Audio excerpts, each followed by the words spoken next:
I am on the other side of the Atlantic and just finalizing a few things and getting ready to really start the expedition.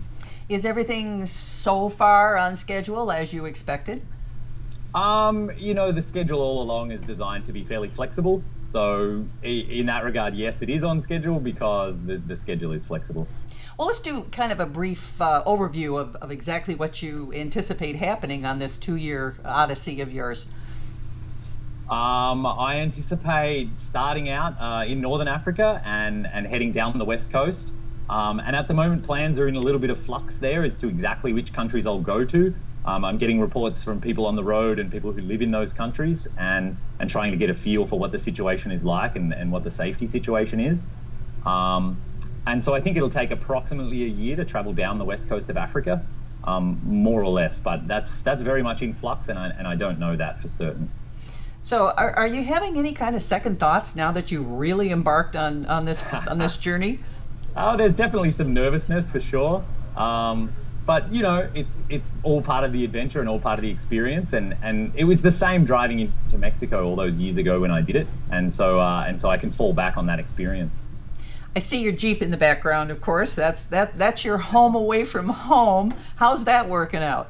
Yeah, it's working really well. Lots and lots of little things that I'm still sort of learning to live with or learning to adjust. Like I bought some bug screen and then I've sewed up a system to keep the bugs out and little things like that I'll be tweaking probably for a long time yet. I just got an oil change on the Jeep and it's going great. It was up on a lift, so I was able to walk around underneath and have a good look. And I've done about 6,000 miles now since leaving Michigan. And so the Jeep is running fantastically. I haven't really taken the Jeep anywhere crazy yet. Just been really doing highway miles just to get, where I am.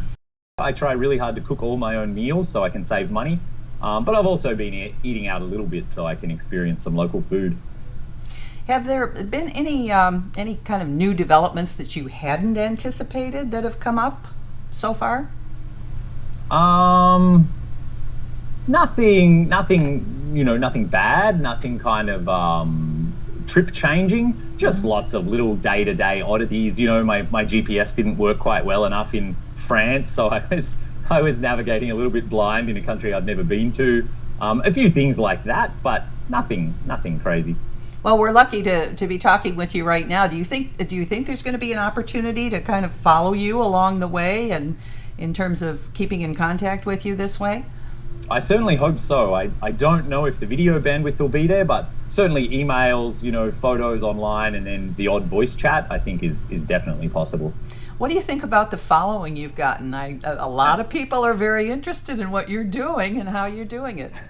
Yeah, the story went viral last week, and it's been a little bit overwhelming, actually. There was a lot of negativity, but also a lot of people reached out positively as well. So yeah, it's been a bit of a mixed bag and a bit of a roller coaster. And I have to try really hard to keep everything in perspective and stay positive and keep digging into what is the real situation and what are the facts that I need to be aware of. We'll keep in touch, and good luck. Fantastic. Thank you very much. Great to talk to you again. Great to talk to you, Dan. Thank you. Thank you.